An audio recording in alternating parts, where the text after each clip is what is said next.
back in it again for another one, huh? Yes, sir. We've been out on the hiatus, man. One of our brothers, we wasn't able to get his perspective, man, because he was out on vacation, man. How was your vacation, P? It was great. Need that time away. I understand. It was much needed. And it's funny, when we're really talking about perspective, it's funny being outside of the country and you start to see how people really perceive Americans. You guess I got some weird questions, but it was worth it. What kind of questions did you get, man? What was some of the you wanted to know about Americans? Well, running into other Americans in this foreign country, I was in Mexico. You know, I ran into people from various areas. Like I ran into a couple that was from Texas. I ran into a couple that was from Kentucky. And at some point, you just don't have to say anything.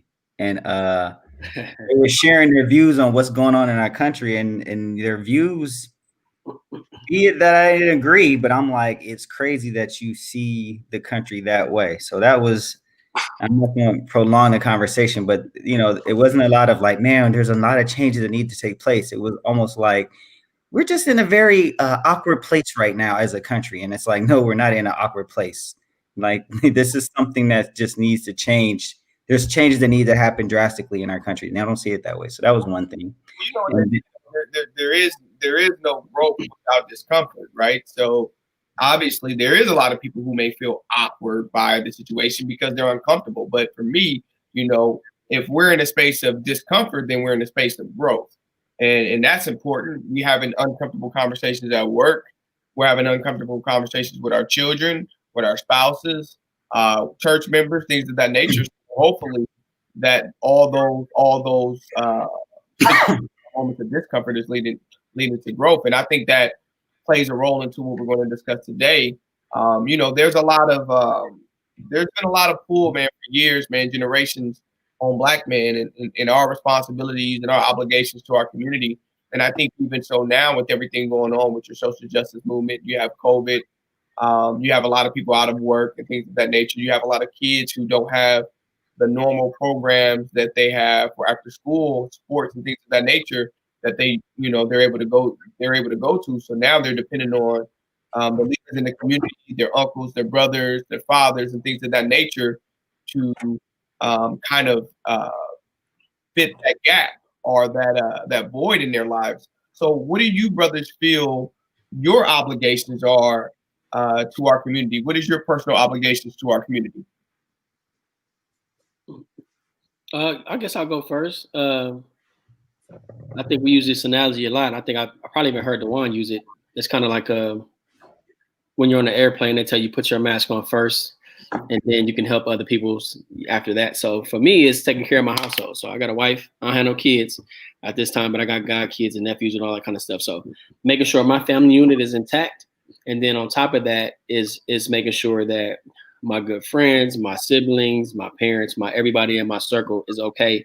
On top of that, then I mentor kids that are in high school, making sure they're going to college or going to the service or whatever it is that they're doing. So get my household intact and then branching out and helping out other people that might be in need is kind of how I feel like my responsibility is right now, as well as my job. I worked for CPS for 10 years. So just trying to get kids that are in situations that aren't beneficial, either helping that family or getting them some place to where they can get that help. So my job in itself at that time, before I came into therapy, was to help the community, even though it seems traumatic, taking kids away from their families, but sometimes it's warranted. And then sometimes it's not. And I can say that too. But I feel like I did it through work, but now I'm trying to do it with like some more hands-on, like long-term help or being consistent in some young people's lives. So that's why I like doing the mentoring thing too.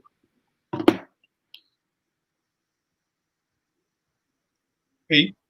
Okay, I started off. So I think we have a lot of obligations, but of course, it starts at home.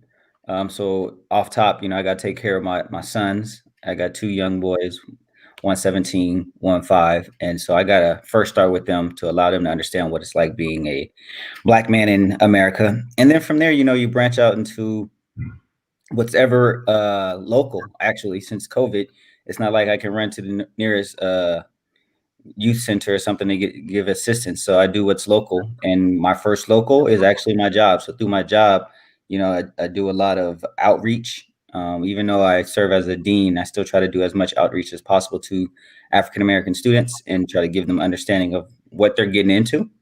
And then myself, I'm also looking in to help a nonprofit start to gather funds as well as other material for students that are trying to be successful in school that are underprivileged, or there's that educational gap. I'll say not. I'll just say that educational gap that's in that situation. So those are the things I do, because I feel the more that we educate people, the wiser they'll make, the more better decisions they'll make as they try to maneuver in what's going on. So those are the things I'm doing. That's how I get involved. I'm part of a leadership group, and they're always posting about up and coming events that I try to get to. So I honestly feel I could do a lot more. But you got to find that work-life balance. So sometimes I find myself having to say no. I mean, I kind of echo a little bit of what you guys said as far as obligation is, first to like my family and my household.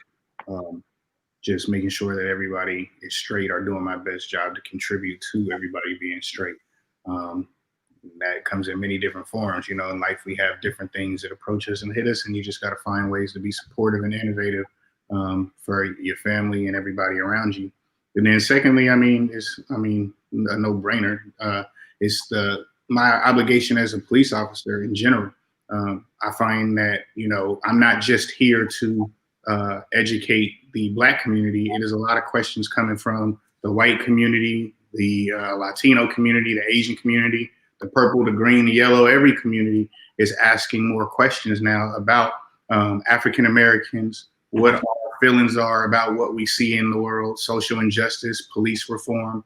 And I'm getting asked all of those questions. And I try to do just as much education as I would for anybody that's colored as I would white, because even though, we're all within our own different race categories and stuff like that, a lot of the knowledge that I find people don't know that aren't necessarily African American is because they don't know. They have no exposure to it, and they don't necessarily want to put themselves out there to get that type of information. So when they see somebody like me, time in and time out, a Black police officer, that they start to have a certain level of comfort around, especially people that aren't necessarily in the Black community, then they start asking questions that allows me to bridge that gap. And then obviously for the Black people in my community that have comfortability or uncomfortability with law enforcement, I do the same for them, because it's a lot of education that's not known on that end as well too. So I find myself in the middle of always bridging the gap. That's my obligation to my community in this special place that I sit. All good answers. I think that, most importantly, I think you guys started this off right. Your first obligation is to yourself, right? And I think that you put your mask on first. You take care of yourself. You make sure that you're working on your self-awareness. You're working on your self-management. And then once you kind of have a better understanding of yourself and you've done all your work, then you make sure that everyone else in your home is taken care of, your children, your wife, your family of that nature. And then from there, you reach out and branch out to other aspects of the community, whether you're involved in, Big Brother, Big Sisters program, programs within your church, within your community, sporting events, leadership programs. There's several different programs, but I do think that the priority first is to make sure you're taking care of yourself and representing yourself right. We have an obligation and a responsibility as Black men to make sure that we're going out representing our community with respect, with dignity, and to make sure that when people see us, they see different versions of Black men. One of the reasons why, we wanted to come on here and start having these conversations is because I think for the most part, sometimes, and not necessarily saying that, we're the most successful men out here in the world, but I think we're all pretty successful. We're doing well for ourselves. We're all educated, we're smart, and we're still ourselves. But we make sure that when we see other brothers or other young men who are younger and sometimes even older who need some help or some assistance, we're always there to offer it. And I think that's the responsibility. The responsibility is to make sure when you're growing, you're pulling someone with you. And as long as we're able to do that, then we find ourselves in a better situation as a community. I think too often the problem is that you see situations with people who are in leadership roles, aren't roles where they have the opportunity to really impact others, and they just don't do it. Now, one of the guys that I admire the most, and you guys know this, is kind of LeBron James and what he's done and how, he brought his friends on. He said, okay, I'm going to go get this deal. I'm going to sign with the Cavaliers. I'm going to get with Nike. But then I'll make sure the people around me have some type of role in which they're not eating off the fish that I get. I'm teaching them how to fish for themselves. And I think that right there shows that the importance and the impact that we have when we decide to reach out and bring on another brother. And again, sometimes we reach out and we bring on kids. Jeff's involved in Big Brothers Big Sisters, and he has 2 kids that he's been working with for years. Helping them through college and things of that nature, mentoring. And and me as a therapist, I've worked with dozens of kids on social development awareness, things of that nature, as well as kind of navigating through life. Paying for bills. Giving money because they got A's on their report card, things of that nature. I'm not in their family, but I obviously want to see these kids do well. So I think we have that obligation and that responsibility. I mean, I'm going to echo a little bit of what you're saying, because I think just the fact that we have to maneuver in this space is our obligations as Black males. There's so much going on. And so even though you may not always have an actual philanthropic like situation you got to deal with, you yourself as how you maneuver in your workspace is showing your support of the community. So there's so many ways that I think people can give back and they just don't see it. They think, oh, I got to go and really, engage with a certain business or company. Nah, you can just in your own community walk around and I see a young man who does it all the time, and I'm gonna pull up his name and give him a shout out because he does a great job. He just goes into homeless areas where he knows there's just a large population of African American men or families, and he just makes sandwiches right then and there and just gives it to them. So he's not asking for any assistance. He does it on his own. So there's so many ways that this can take place. I'm gonna pull up his name. I'm gonna give him a shout out because he does this solo on his own without any assistance. Yeah, that's important. I think also too, just speaking for myself, with like sports and coaches, like even though they of course, they're not a part of your family or anything like that. My dad did coach me and he coached my brother, but they have an impact on you too because they show up every day. If you got an issue, they kind of pull you to the side, if you know what I'm saying, and kind of see what's going on with you, as well as just giving you guidance. And then of course, we know a lot of times with sports, you learn your confidence. You learn like how to maneuver in the world. You learn how to be a teammate. You learn how to be like all those things through sports. And I think a lot of things that I learned that wasn't even from my parents was through the people that coached me. And they weren't like a mentor per se, but they really were like Coach Wilson or somebody like that. They did have an impact on my life in regards to like going to college or making sure like you doing what you got to do. You come into gym every day. You working out, taking care of your class workload, all that kind of stuff that if I didn't play sports, I wouldn't have anybody to monitor, like, was Jeff going to class or was Jeff doing the things that he did? So all those little aspects, whether you think it's big or small, was important. Even like Little League coaches, they did that as well. I think those are important roles too. Not to say we want to have all our kids in sports. It can be a chess team, it can be piano, it can be whatever. Just somebody that's another set of eyes that has an interest on you being successful. Yeah, I mean, I definitely think that like our coaches are going to shape and mold us. But I will say too, just to kind of slightly deviate from it, is that Dewan had said earlier, we give to ourselves first, and then we, fill everyone else's cups. I do feel that sometimes in being in that unique role of a leadership and a mentor, even if we were talking about somebody like LeBron James, I feel like sometimes part of that sacrifice of being able to give that to other people is sometimes not necessarily filling our cup. It's making sure that other people sometimes get what they need before us, and giving that type of sacrifice. I don't necessarily look at, myself or anybody else out there and always say, I have all the fuel that I need and now I can, give and go out and give to the world. Sometimes, I find that we give that sacrifice and put others before ourselves in order to make sure that they can get what they need. So that's just my spin on it. I mean, I definitely am not saying that what other points were brought up was wrong, but I definitely feel that sometimes we have to put, before ourselves. It's almost kind of like biblical, right? Like, just if you think about like the sacrifice of like God and how we all look at the Bible and like that of how he gave himself up. Like obviously his cup wasn't full if we look at the whole story, how that breaks down, but that's kind of how I look at it. Sometimes we have to put ourselves before others in order to give that type of commitment to people and fill them up and get them to where they need to be. Yeah, you're right, and I think that's important. I do think though that we always have to be mindful, our boundaries and the importance of making sure you're not allowing yourself to not take care of yourself and to avoid taking care of yourself by always taking care of other people. There are some people that they use other people as a means of keeping them from taking care of themselves. And so they give so much to other people, for a short period of time, year, 2, 3, 4 years, and then they finally break down because they never really invested in themselves. So that's why always making sure that we take care of ourselves, because a lot of what we do is just modeling, right? There's some people who will never talk to us, and they're watching us. They're just watching how we do things.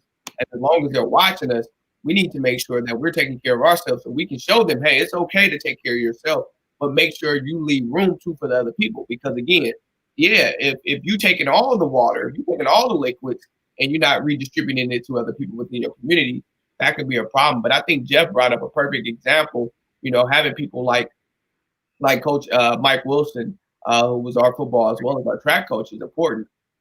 Having those type of people, your Montoya Grahams, people like that in your life. And I'm gonna tell you why. When I played football, I wasn't a starter like Jeff and them. I wasn't a star football player. Track was my thing. But I always remember if I have my jersey on, and if Coach Will see me down there at the store at lunch around the wrong people, he's gonna drive by in that van. He's gonna roll that window down and just point right straight back to the school. And I used to be like, people like, man, why he always getting at you like he your daddy? And I'm like, shoot, that's the coach, right? You listen to the coach, and there was an incident, and Coach probably don't even remember this because he probably did it for so many students. Hopefully, I ain't putting him on spot with this one. But, some of my boys, man, that I was kicking it with at the time. Not me. They had gotten to this big fight. It was over a dice game that was shot. That we had before school started, and at lunch, it ended up turning into a big old fight. Well, because of the fight, the kid he ended up having to get rushed to the hospital because his eye got kicked out of socket. Well, long story short, this situation ended up being referred to as a gang thing. So what they did was anybody who was associated with what we called the crew, 3-4 at the time, they was expelling us from school. So it was 4 of us that went to Bellel High and 1 that went to Bethel. All of them got kicked out of school. All of them. Well, even though I was there when it happened, I wasn't actually over there fighting because we had a game. I was across the street watching. But Coach, when they had me in the office, Coach came in there and told them that I was with him during the time that it happened. So I had no involvement, and I'm not part of the game. Now, I don't know if he was lying or telling the truth. I can say that, that one thing right there was a very pivotal moment in my life because I was going to get kicked out of school. I was in the office already. I was gone. They felt it was gang related. They felt like everybody who was part of the game had to go. They had our names written on bathroom walls. They knew who was, and we were going. So when you have a mentor like that, somebody who invests in you, even when you don't know it, they invest in you even when you don't know it. I think that's important, and it saves lives. And I think having those men, making sure we are those men, becomes extremely important to the future generations that are coming behind us. I think one of the things that you're saying is super important too, and it kind of leads me to ask a question in relation to what you did for all of you guys as far as it runs to us, is that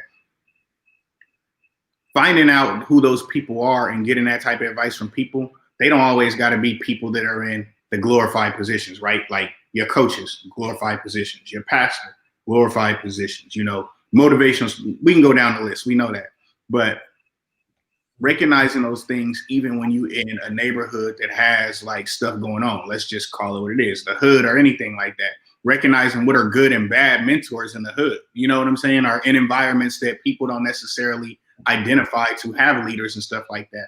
I don't necessarily know if it's lack of leadership in those areas, but do you guys feel that it's a lack of people wanting to step up and be an individual or different? Like, I feel like if we're talking about this, do you guys feel like people really understand how to identify bad mentorship, if that makes any sense, right? Yeah, but I'm gonna put this little caveat to your question. We talked about modeling, right? So what you see is what you do. So if you see that the dope boys get all the money, all the girls, Mm-hmm. what you think the 10-year-old, the 12-year-old gonna do? Right. That's what he see, that he winning. He got the chicks, he got the money, he got the cars, he got the jewelry. He gonna do the exact same thing. He don't get to see that the lawyer or the mailman or the whoever just go to work every day, take care of home. He don't see what that dude do. He don't see the bus driver. He don't see the crossing guard or the teacher. He sees the flashy thing, and it's hard to try to curb that because we all want finer things. It's hard to curb that and say like walk this narrow line. But to go back to your question, it is good advice because we got to learn from people's mistakes. Right. So if we go down the road of do as I say, which is it's cliche, but it's really true. Like do as I say, but not as I do. We got to really kind of take that in heat. Like we can't be like, oh man, you was selling dope too. But he like, bro, don't sell. You see what happened to me. Why would you want to do the same thing? We got to actually listen to it when the people are saying that, are giving us those examples. I mean, prime example. We all have a friend that has a different level of dating experience than we do. And we make fun and crack jokes and things like that. But at the bottom line at the end of the day is we'll tell him like, you know what I'm saying? I'm in a different place in my life. I see things a lot differently. You ain't got to catch up to that type of lifestyle or experience and stuff like that. Be happy where you at right now. Like if I'd have known what I know right now, a lot of stuff I wouldn't have necessarily done, So I just, in relation to kind of just different things we're talking about now, I look at it like good mentorship can come from those neighborhoods as well too, right? Like you said, these kids only see it one way, but the dope boys that are a little bit older and wiser, they have seen those things, right? Do you think that they're out there, or do they have an obligation to be like, hey, I've seen this and I made these choices because of this, but you got the whole future ahead of you, like, is there an obligation to do that? And are we adequately holding them accountable for that obligation? I think, oh, go ahead, P. No, go ahead, Mike, go ahead. I want to say, I think you learn from people's successes as well as their failures. And I think that, sometimes I think for me personally, I got a lot of hustlers in my family, and my step pops, he was a hustler, right? And so, my step pops used to always tell me like, don't ever do this. I had no choice but to do this. And I used to take heed to those messages, right? I've never been involved in that lifestyle. I've always been about school, education, and things of that nature because I was able to watch the stress and anxiety that it caused him. I was actually able to see the good as far as him being a provider, making sure we were taken care of. But I was also able to see the bad of it as well, kind of feeling like, hey, if I don't have this, I have nothing. And I was able to look at that and model that. And I think seeing other people who was around him and look at that and model that, watching people who were really good athletes in high school who started smoking weed and all of a sudden really kind of gave up on, their talent or the things that made me like, oh, no, I don't need to smoke weed. Seeing a drunk, maybe I don't need to. So it made me recognize and realize like, hold on. But again, you have to have something else out there that gives you an example of what you do want, right? To kind of offset the negative. And I think that's where we talked about Coach Wilson, Montoya, those different people come into your life, from my uncles and things of that nature, where you look at them and say, hold on, they look to be happier and they're not doing any of these crazy things. Let me try this path.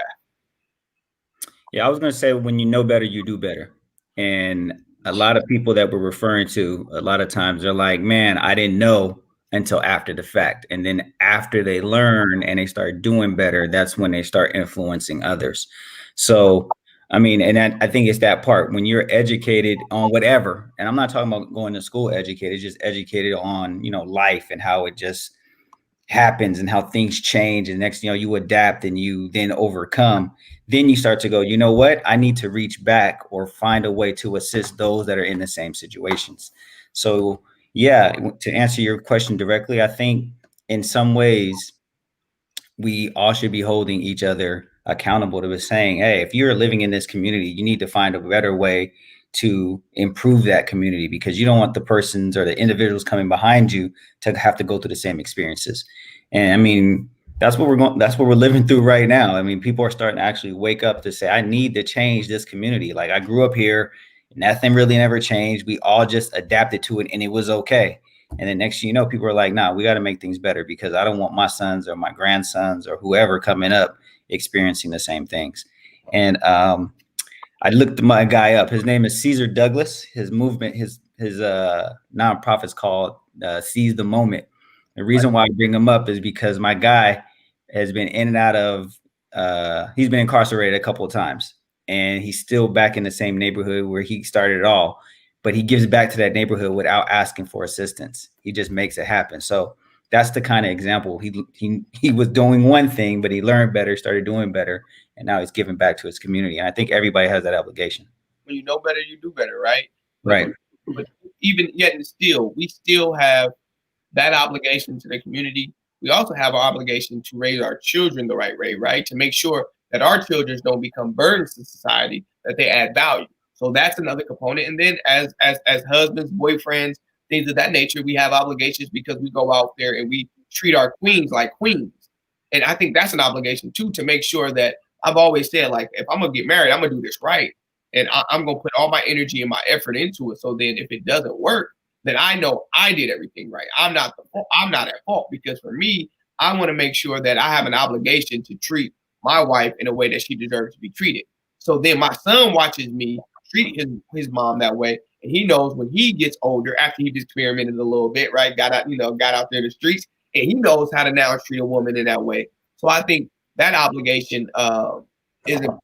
But let me flip this though, because there's part of this that can be a problem. So when you are, all right, Taft, you're a law enforcement, you're a good father, you're a good husband, and now all of a sudden there's a kid that you identify within the community who seems to be lost, but he seems to always speak to you, Officer Bradley, Officer Bradley. So now you're mentoring this young man.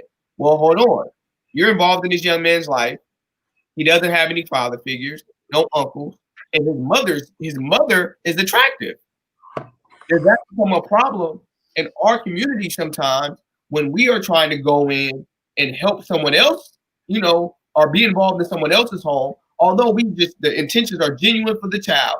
But now, do you see that in our community as a problem with causing issues within our relationships? Because it seems like we're being involved in someone else's home, and there's always the jealousy factor or the threat factor. Well, hold on. That's a single mom. She seems to kind of, be appreciative of what Taft is doing. Now, is she going to try to take my husband away? Do you feel like that sometimes can be a problem? Yes, because you hear, if you just watch social media, and I'm gonna just go for it since you put it, you see a whole bunch of moms, and I'm gonna go for moms. I might get backlash, I might not. A lot of single moms be talking about how they miss their son not having football season this year because of their relationships and the relationships to get built between the football coaches. They coach the I don't know, what are they, the JFL, the Pee Wee leagues, whatever you want to call them, and the moms. And because of that, that leads me to believe right there that that's not just a meme for bullshit and giggles. Like, that's a real true statement. That like certain moms, go out there and they foster these certain relationships, or they go out there searching for something that's not there. I mean, we already said the coach is put in a high place. So now the coach is the coach, something that their kid has has a relationship with. And if you appear to be a good coach and all of those things, you're bound to be, well, I'm not going to say you're bound to, but sometimes people get put in bad situations. I think that we as a community, and I don't know about other communities, but in the Black community in general, we need to stop blurring the lines. We got to be a little bit more careful with that, because what you're talking about really does happen. And if we dance around it like that's not true, then that's really not true. I do believe that's an issue that is something that people don't necessarily know how to do and they struggle with.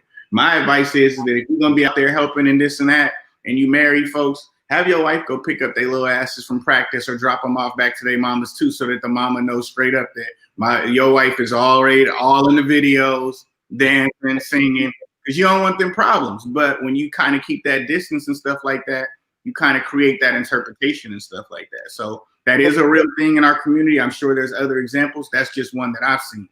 But what do you do when you have, and not to cut you off, Jeff, but what do you do when you have a situation, right, where you're trying to be involved in that kid's life? You have that genuine relationship, but now your wife has an issue. not because of the kid, but because again, she sees how that other woman may look at you or speak to you and things of that nature. I think to answer the question that you kind of posed earlier, I think sometimes that can be the problem because you try to go help, but then are you causing problems in your home because you know how it go? Oh, well, you should be spending that time with your own kids. Well, hold on, my kids got everything over here. If I go out and get this other kid a little more time, all I'm trying to do is give him some type of guidance and mentorship. So I think, you know, that's how, and like you said, it can't be blending lines. It has to be very professional and making sure that you have boundaries in those situations. What was y'all gonna say? I seen y'all was going for something. Nah, I was gonna say I just watched The Wire again recently, right? So my man come out of jail and he started a boxing gym, right? Yeah. He started a boxing gym, right? So of course the kids, they come, they don't come, whatever. He in Baltimore, they doing what they do out there. So dude started knocking off some of the mamas, the dude that's running the gym, right? So the little young dude, he like, hey man, where old buddy at? He ain't coming to the gym no more. He like, well, why don't you ask his mama? His mama right there. And then the boxing trainer was like, oh damn, I'm smashing his mom's. But he see like coach ain't really trying to be a coach. He trying to be like, he trying to get his rocks off, right? Instead of being like a real mentor. So what y'all was just saying was really funny to me. You got to have all that stuff in order, like professionalism. I guess we can use that in the term that we're talking about. Being professional or being in line with whatever you're doing. If you're gonna be a mentor, be a mentor. If you're gonna be like a mill, whatever you're gonna be that. You can't be kind of you can't do that because the kids are watching it. Y'all said it just then. Kids are watching everything you do. If they see you being a Mac, they gonna be a Mac. If they see you deviating from being a good father, good husband, they gonna do that. So I think that's really important. But that's I mean, even to jump on the back of what you said, I mean, that's just like how I feel about my particular work situation, especially in the city of Pleasanton, right? Like the black police officer is one. I mean, there's two of us now. Shout out to my homeboy that just got hired. But in that situation, there's only me and him. So we're still a rarity and a commodity. But at the same time, in this situation in particular, too, just looking at Pleasanton, like I find it that you got to be. I'm very, very cautious about like how I interact and mingle with the community in general because I look at that shit like, damn, you in the closest position to Obama you're gonna be in. Like, they gonna all look at you like, oh yeah, so the black guy came here and you know what I'm saying? He over there, his car parked on this side of town. He in this house. He ain't even on a call at this house. Like, you don't want to be that guy, man. I feel like so it goes back to kind of what you're saying in general. In these roles that we take when we decide we're gonna be in these leadership roles, you got to be very, very careful about that because if you start blurring them lines, that's gonna be your ass if you get caught in it. Bro, it's gonna be a smear campaign, and then you ain't credible no more. So my thing is, I think if you're in a role to be a leader and the kid's in another home, you should treat it like your job. Like you don't want to lose your job over something silly. So you shouldn't jeopardize yourself in that situation. My other mindset goes to, and I think a lot of us on this can attest to this. I grew up in a single parent home. Single parent being my mom. She didn't have the ability to give me and my brothers everything that we wanted to do, like play basketball or whatever sports we wanted to play. So a lot of times my brothers and I would stay at the coach's house for a while, you know what I'm saying? Because we still wanted to participate. And that was the only way we can do it is if we stayed there. And you start to see how these men live and you're like, oh, okay, I see how you live. I see why you give back. You have the means to do so. So I think if your intentions going in are sloppy, then yeah, you're going to be sloppy. But if you got the right intentions to go into it, there should be no problem with you assisting kids in another home as a leader because your family knows where you stand and they know that you're not doing it, for other reasons. They know that it's like you going to work. Like my dad's going to work. Oh, my dad also coaches. So I guess I'm looking at it from those aspects. But if you find that a guy is not doing right and he's in a community just being foul, I think that's our obligation. Be like, yo, people watching you knock off different moms every other week, so you probably want to be cool on that. It's crazy because there are those guys, and I think that sometimes they may give it a bad rap. I always like to shout out, my wife because I think for me, I've been a therapist for 13, almost 14 years now. So, I've had a lot of kids in and out my life. Some kids have been to my home, and things of that nature. She's always been supportive of those relationships. And have encouraged me to check on the kids and make sure they're there and be there for them.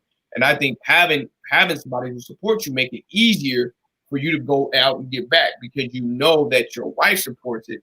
But for those, because I know a lot of men that come into my office in different roles, whether they're coaches or they're teachers or they're just somebody who some kids need assistance from.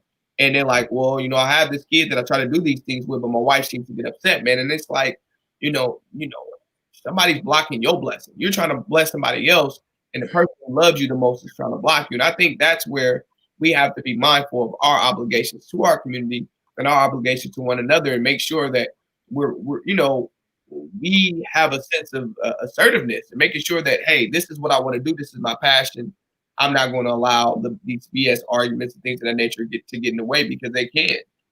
And that's why so many people just don't get involved.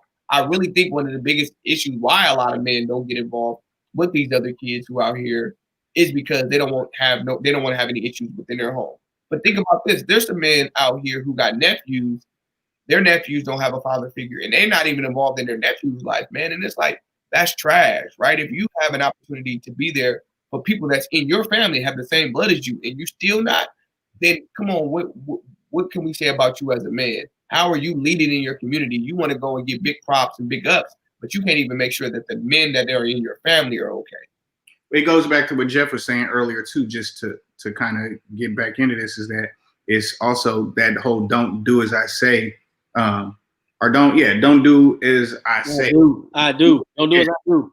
Got you. Get me. I'm trying to get there. So what I'm saying when I'm saying that is that, like, if I'm mentoring somebody, and I think if all of us are mentoring somebody, because all of our significant others, the wives I know are all pretty much like supportive of us mentoring people.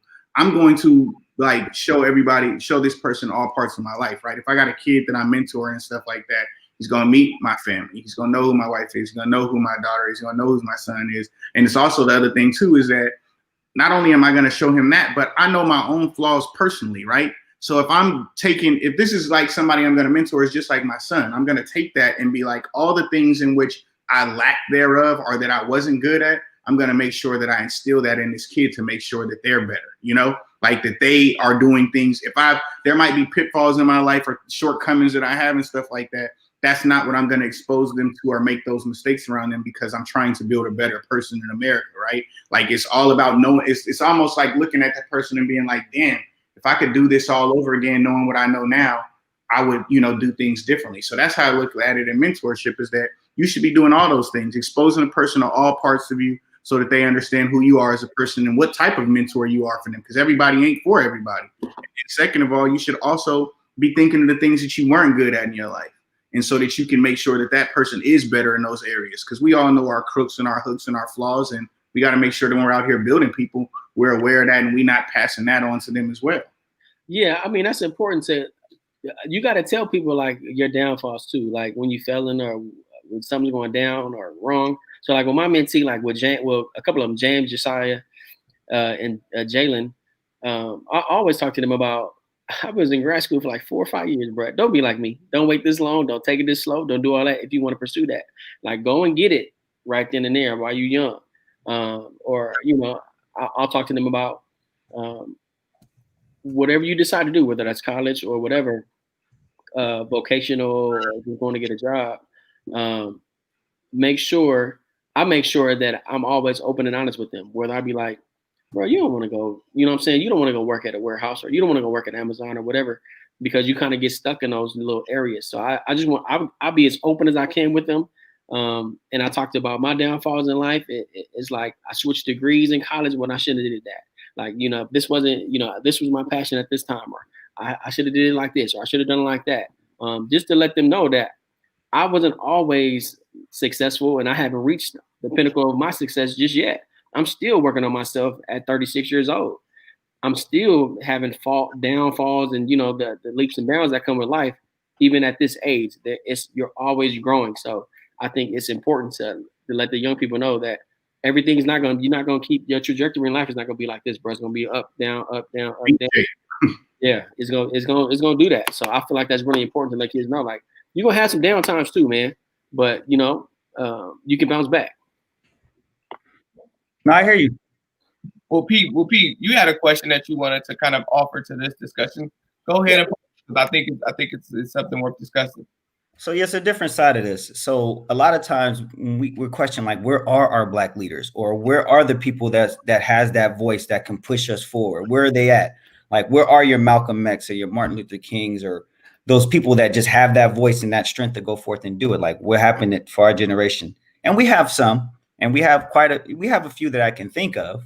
But when you get to your local areas, or people who feels like, man, I don't know if I want to put myself out there like that because of. Is that a reason why we don't have as many leaders or seeing people really step up into their community? Because they feel like, man, if I put myself out there, somebody's going to dig up something I did, or they're going to talk about something I used to do. And the next thing you know, I'm trying to make progress, but now I'm defending myself all the time. That's it right there. It's cancel culture, bro. That's why. Because people be like, we all know we got faults, man. And people going to bring that up just like they're about to do with Charlamagne again. Yeah. You know what I'm saying? They about to do it again with him. It's like you did something in your life that probably wasn't on the up and up, and they're gonna bring it up. If you get too successful, Malcolm X, before he became X, he had some things going on, but he was able to rehabilitate himself and get going. So Pimping the drug dealer. You know what I'm saying? So, but you know what? That I think that's just like exclusively to our community, because I don't know if Parrish was trying to say this or not, but if he was, I don't feel like we have a Black leader in the Black community. The only thing that I want to, if we're going to go there, like a bona fide, just straight up Black leader that we can start putting in that Malcolm X, Martin Luther King category, the closest thing we can do that to, for me personally, is Obama. Outside of that, everybody else is grasping on to kind of what. Yeah. I got one. Freddie Haynes right here in Dallas. He about that life, bro. He a pastor. Hey, Friendship West Baptist Church. Freddie Haynes is on the front lines, bro. He with it. I wouldn't disagree. I don't know much about him. I know y'all be pubbing him. I might have to check it out. But like from that global standpoint, like you drop Malcolm X's name anywhere in any place, people gonna know who that is. You drop MLK's name anywhere in any place, people gonna know that. I don't feel like we have that. A lot of that is because of council culture. A lot of that is because we don't want to let, I don't know what it is, well, I don't know. I don't feel like we have the ability to just let a leader be crowned in our culture and also take on their ups and downs as well. Back then, you know, MLK and Malcolm X, especially Malcolm X, imagine if social media would have been out there. They'd have been like, they're letting the pimp and the drug dealer lead their community now, and wait a minute, isn't he supposed to be Muslim and he's getting along with this and denouncing that? Like, there's so many different things, bro, that like people do, and it's just messed up. I mean, I just look at it in my place, right? Like, I gotta overcome the fact that I'm the police. But if we kept it lit about who all messes with me in a culture that people say, oh, you ain't supposed to mess with the police, a lot of people do mess with me. I've never really had that issue of being outsider or outcasted because of that. I may have had a barrier I had to get over, but that's cool though. I accept that. But that's how it goes in every field of life. Like, it's like there's always the what can we count against him before how we can count for him type of thing, especially in our culture. We got to get past that. Well, Tav, I think that's because though you keep it authentic, you keep it genuine. You are who you are, and you who you are whether you had your uniform on or you had your uniform off. And I think, you know, like Jeff said, cancel culture is a problem because for people, they're afraid of their past. Well, that's part of your journey. So, you know, somebody tell me, okay, this person did this when they was 17, 18, 21, they 40 now. All right, that's called growth.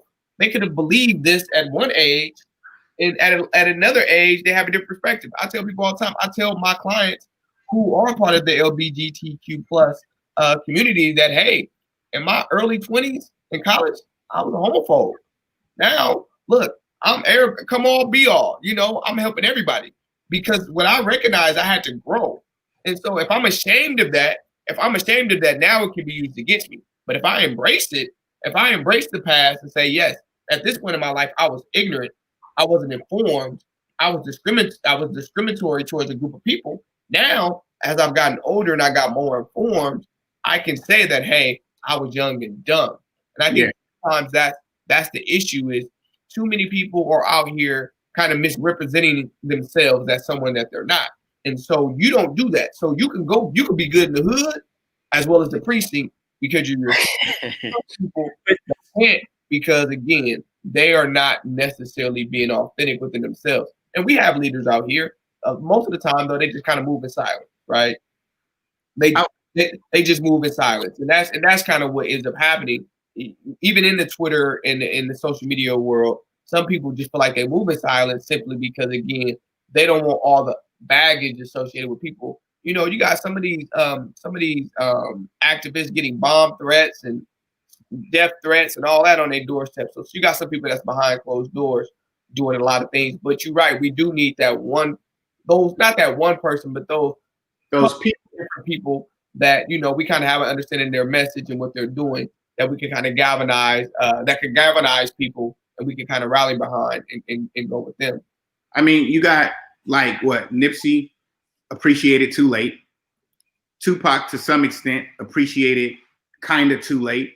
And even just to like jump back into what you said when we start talking about different things like that in cancel culture. Let's be real. When we're offset, we talk a lot about different types of episodes we would like to go. We would like to talk about our topics we would like to get into. But because cancel culture is so strong, we often have to sometimes say, is this time, place, or right time or place for that topic? Because if we start talking about Chris Brown, Rihanna, Tory Lanez, and things like that, are we putting ourselves at risk for having conversations where people may start canceling us out and things like that?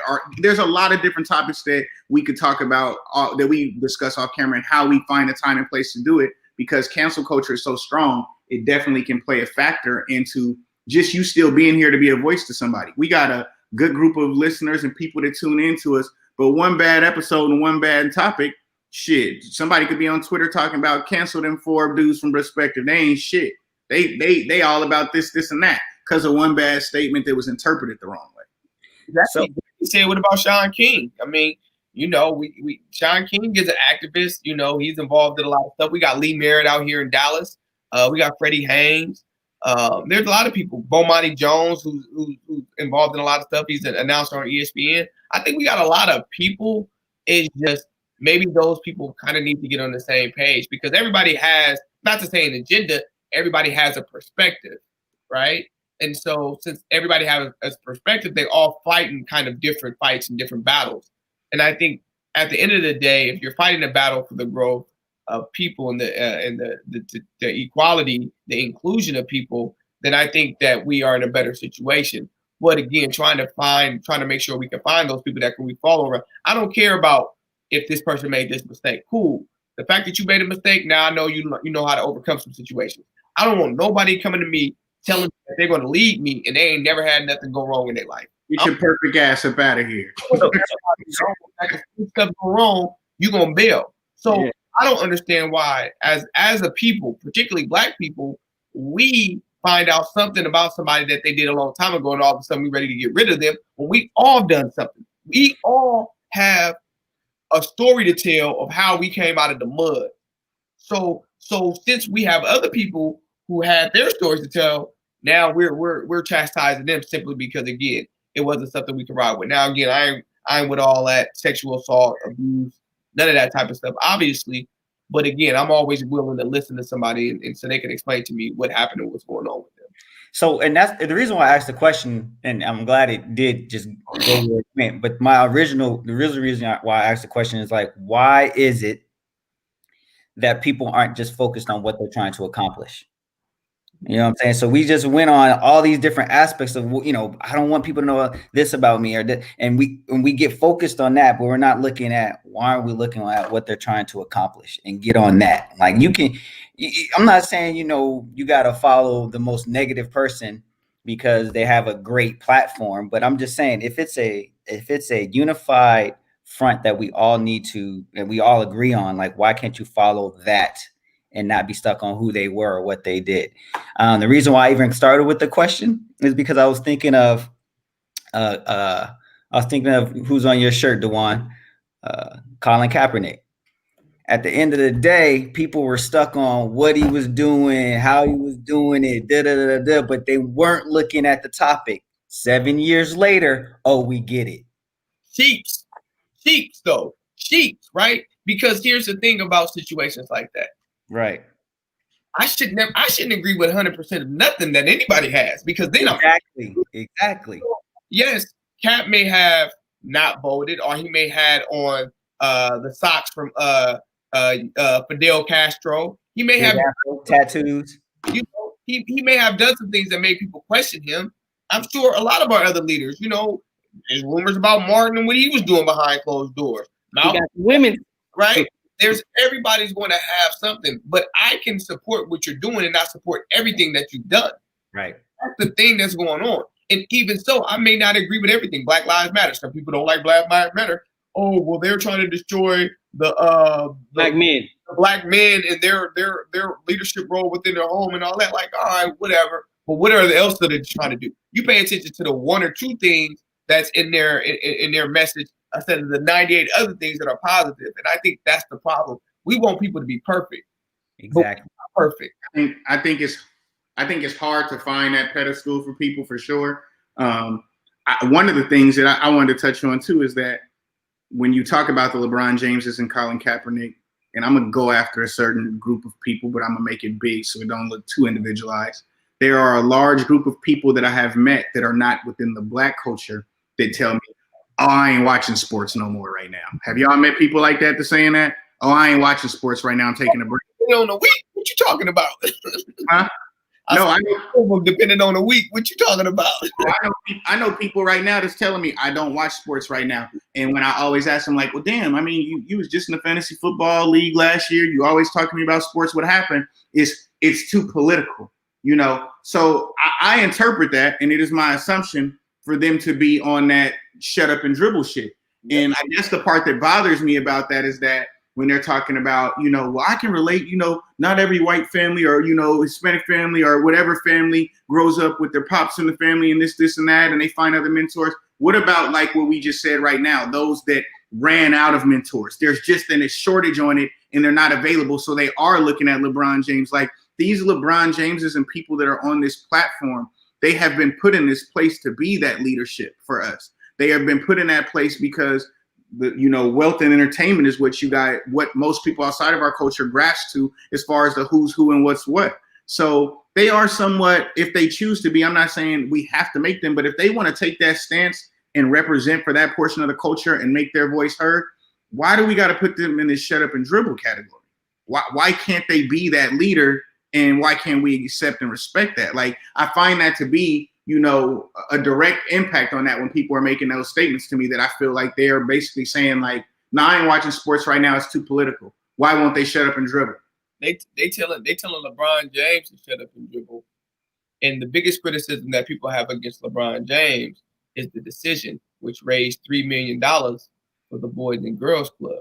You're telling somebody to shut up and dribble who has put millions and millions of dollars of their own money back into the community with his I Promise school. So you have people that you're telling to shut up and dribble when their voice actually is doing far more for their people than them dribbling the goddamn ball. Right. The thing with LeBron James, I mean, I'll circle back, but the thing with LeBron James is they haven't found enough flaws in him yet. The media has not found enough flaws, because the things you're talking about, you can go back and say, well, Colin Kaepernick does this and gives this amount of money and does this for communities, but they found so many flaws that they're like, oh, we already knocked him off enough. We ain't gotta talk about his political views. $1 million of his own money. Right. But I'm just saying with LeBron James, they're like, shoot, we can only say play basketball because we can't say anything else. And that's why that you keep on getting back to that situation. And if he does something that people are like, oh, we can get on top of that real situation now I bet you they will like, all right, yeah, you can give us your political views because we know this about you. But since they don't have that, it's just play. Because there are some people who waiting for him to fall off his pedestal. There's some people who waiting for a side baby to come. There's some people to find out he be smoking weed. We already found out his son smoked weed. And at the end of the day, I don't care about none of that stuff. I don't care about none of that shit. The thing he has done has shown you that he cares. He's a human. He's allowed to make a mistake. He's allowed to not be perfect. And the problem is, in the Black community, we get mad at the sports announcers who get on the Black quarterbacks or don't give Black quarterbacks jobs or coaches jobs when they're not perfect, right? But we also have that same expectation that in order for us to get behind you, oh man, you gotta be perfect. I ain't gonna let no man tell me what I need to do. Well, hold on. Somebody probably needs to tell your stupid ass what you need to do because you ain't doing nothing. And I think that's the issue is, again, we don't always feel like we have an obligation to our community, but we do. Everything you do is a representation of not just you, of other Black men. Because the message is what they're going to do is they're going to find the men who are out here not doing the best things, and they're going to give them all the media attention. I told you, you see what these Black men are doing? But when they start to highlight the good Black men, because the good Black men far outweigh the the bad ones are the ones who are making bad decisions per se, not the bad ones, but the bad decisions. Once we continue to create that momentum, then again, there's a different narrative on who we are as Black men. Right. They always change the topic, bro. It's just like Cap. Like they be like, well, his stats wasn't that good. His stats was pretty damn good before he was done in the league, right? He barred pretty well. Or it'd be like, well, this community's doing well, or that community's doing well. But what about Chicago? Like it's always something like a buzzword or something crazy to like try to bring it back. Like, okay, what about Chicago? Like, you know what I'm saying? So it's always something to bring you, like, try to put you back in your place. Right. That's the thing. Like, but that's the reason why I asked that question, though, because I wanted to circle back to the question in general is what's our obligation to your community, and if we have this platform, I wanted to say to anybody who's listening, no matter what you have done in your past as a Black man, if you're successful or not, you can be on the front and you can speak up for whatever you're trying to change as long as you keep it on that. Don't let anybody knock you another way. So when we're looking for people who really are going to be leaders, man, find that platform that you really care about and then go for it with that. Reason why I brought up my boy Caesar, because in the end of the day, my man does not have the best background, but his platform and what he's trying to do, he's like, man, I'm in my community. I'm trying to change it. So you can pull up whatever record I got and I'm not going to talk about it, but I'm going to focus on what I'm trying to do. And if you want to get on my bus to do it, ride with me. So that's why I brought it back full circle, because at the end of the day, we all can stand on something and accomplish the same goal. Exactly. Back to sports, man. When I'm in the corner, I'm gonna be the best corner three shooter. When they pass me the ball, these corner threes is dropping. You hit me with that pass, I'm dropping these corner threes, man. So it's just like you said, whatever you decide your niche is to be able to give back to your community or be able to help somebody, you do it in your way. Whether it be coaching, whether it be a teacher, a mentor, whatever it is that you decide to do, you do it. Don't let anybody deter you from doing that. Right. Try to stay 10 toes down in your hustle, man, and just if that's whatever it is that you're good at, whatever your life experience it is, somebody wants to hear it. I mean, shoot, I could learn all types of lessons from a transient or homeless person and stuff like that about different things in life. You'll find that they got some of the best stories in life and wisdom for you to learn from. So for me, but we're doing it, right? Like, it ain't like we getting paid to do Braspective and all of this different things like that. We're all 4 different individuals with all 4 different perspectives on life. We have a lot of commonalities, but we individually go and represent and feed our communities and give our game and advice on different levels, individually, sometimes collectively, but sometimes individually. And in what we're doing, we're not special. I mean, other people could go out there and, well, we are special, but other people could go out there and do the same special things. That's what it really comes down to. I mean, everybody can do what we're doing. You just got to believe in yourself, man. Don't let nobody knock you. That is true. I think Donnie said it perfect. Can't let the negative narrative keep you from being positive in your community. I want to take the time to thank you guys for this discussion and thank the viewers. Please like, follow, share, follow us on Facebook at Braspective, on YouTube at Braspective, on Instagram at Braspective. We appreciate the support. If you have any questions, you can email us at braspective@gmail.com. Shout out to What's Poppin' Popcorn. They hooked me up today. Y'all check them out. I'll be posting them on my Instagram later on, man. What's Poppin' Popcorn. Y'all go check them out on Instagram. They got the snacks. As always, if y'all got anything that y'all are doing, let us know. Drop it in that Braspective DM box so that we can represent for you. And so let me say shout out to those people that are my family that's paying attention. Donnie, all you guys was good. Also, shout out to Flawless Boxing in Sacramento. I got one of the shirts on. Sacramento proud. Flawless Boxing. My man Brandon Gonzalez. You ain't got no hands though. Who got hands? Who got hands? You ain't got no hands. Well, yeah, man, we appreciate the viewership. We're continuing to grow and grow this platform and discuss different things. And sometimes we're gonna talk about ratchet topics, right? Because we try to bring the conversation that we really have behind closed doors onto this platform. Sometimes we talk about ratchet stuff too. Actually, we talk about ratchet stuff a lot of times. So, Yeah, we definitely talk about ratchet stuff. I saw too, Paula had asked that question. I didn't know if you was gonna take that or not. I know she be wanting her questions answered when we on here. well, hold on.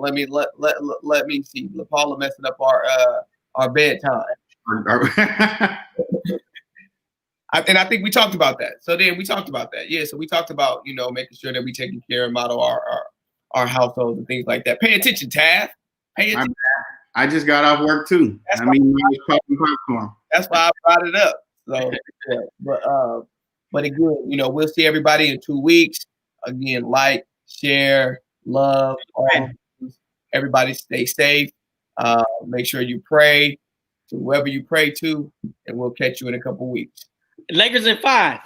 5.